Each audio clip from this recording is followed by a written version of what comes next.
Wine Scroll subscribers and viewers, welcome back. It's been a couple of months. My apologies. Just been busy with work, the holidays, shopping, work, and holidays, shopping, work. I think you get the picture. Just been busy. But finally got a chance to get together and get a little video going on my little experience that I had over the winter break. And well, first thing is subscribe below. Rush fans, NFL fans, sports fans, wine fans, most importantly, wine fans. Please subscribe. I just want to share my experiences and have some fun.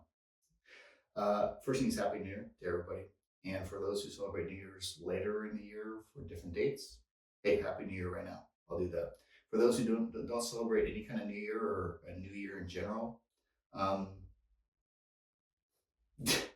got to celebrate something, man. So celebrate a New Year, please do it. Went to a fun party New Year's Eve, got home safely, but it was a really fun party.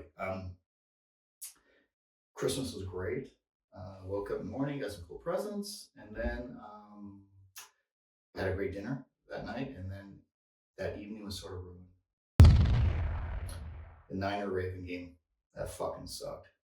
So that game was a tough one. It was a tough one to swallow, but I'm glad it happened now.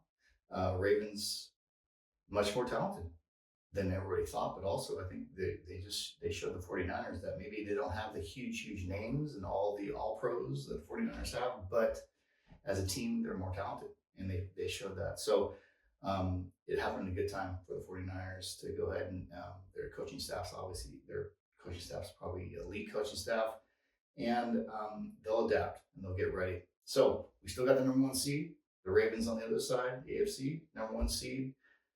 Ravens, I don't see anybody stopping them. If Lamar Jackson's not contained, boom, into the Super Bowl they go.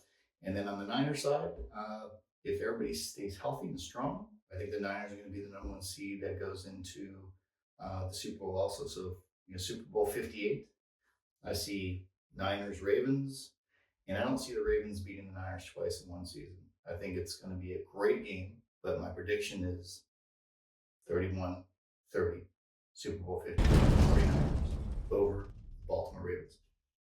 Comments below. Please add what you guys want, but that's just my opinion at this time. A little bit biased toward the Niners, but I think the Niners are going to recover well. Dallas, Philadelphia, Lions, I think they're still all trying to find themselves a little bit, and they're very unpredictable, which sometimes is scary if a team is sort of unpredictable and goes through those roller coasters. But I think the Niners at home, I think, should dominate and eventually go to the Super Bowl. I think there's going to be some close games, but I think Niners, Ravens in the Super Bowl 58. Okay, enough about the NFL. Let's talk about my experience at the Meritage Spa Resort in Napa. The Meritage Spa Resort, sort of a self-contained resort. You off of 29 next to the big wine crusher statue, that 15-foot statue, and you go into 29 that sort of puts Napa on the map. That was I think it was put there in 1988. Was there, and you go into the sort of business park and sort of the business buildings, and then all of a sudden, boom, there's this resort. It looked like it was a bunch of townhouses that didn't sell or something, and they converted it into a hotel. But it's a beautiful facility, very spread out, easy parking. They had an ice rink there, so my son and his friend went ice skating pretty much all day. They had open bar going, so my wife and I just sat there and had some drinks, watched the kids, and then I hit Anarchist tasting room. They have 3 tasting rooms live, fully loaded on the in the resort right there. I guess they used to have 9, but then COVID, I think, wiped out 6 of them, I believe, off that sort of facility. 3 are left, but I hit Anarchist. Hey there, I'm at Anarchist, the wine tasting room. There's my wife, Jay. Sorry. Hey, there's Adrian. Adrian's helped me out. Adrian has set me up here with we got some cab, Frank, we got some Cabernet Sauvignon. Yeah. I read a little bit also about Anarchist before I even went there, and I heard some great things. So I went in there. Adrian set me up, and I hit their cab sort of trio, and that was the Greg Mountain Ranch, Stagecoach Vineyard, and Broken Rock Vineyard cabs, all 2018. Yeah, they're 115 each. I ended up buying one bottle of the Broken Rock Vineyards. So I got out of there really after tasting and then buying a bottle, close to $200. But um, it was the company, the staff, everything else. The ambiance was a really, really cool place to kick back. And these are some really, really good cabs. Now, of course, over $100. Are they winegasm worthy? Question mark.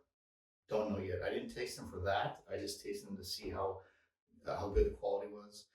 Really good body, really good acidity, that balances well with the tannins, blueberry, plum, everything.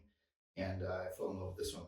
Now, the guys that work there, they like the Stagecoach, I believe, better, or the Great Mountain, but this is the one I liked, the Foundry. So ended up getting a bottle of that. I met the owner also of Anarchist Wine Company. His name is Philip Vollenberg. Really cool guy. We talked 15 minutes about just vineyards in general, climate change, how he has to adapt his vineyards and his staff to pick at certain times and watch certain things. Climate change, I think, worldwide for winemakers and vineyard managers, just been very, very difficult, right? You don't know what's going to happen sometimes. Tons of rain, tons of sun. It's rather a little bit unpredictable, but really cool guy. And so I ended up concluding my tasting there and left. We went to dinner at Olive and Hay. It's a restaurant inside the resort there. And then in the morning, we went into the backside of the hotel, and there's a trail that goes to the vineyards, the Meritage vineyards, and you eventually run into the wine crusher statue. So, and we got some cool pictures there. They also they showed us the caves where they have dinner events. They have another little cellar there, and that's also where their spa is too. So, but we went up to the wine crusher statue, and it was just a great way to end the 1 day trip. We got some great pictures, and of course, as you can see, the kids concluded the trip with their wonderful dance there. So anyway, Happy New Year to everybody, and we'll be talking soon. Anarchist Wine Company, or Anarchist Wine Tasting Room in the Meritage Resort. Go check it out. Really, really nice stuff. They have the Anarchist wine selections, but also they have the Foundry Vineyards too. And excellent cabs. Cabernet Franc was good, but the cabs, I think, were top notch for me. Anyway, hope your 2024 wishes come true.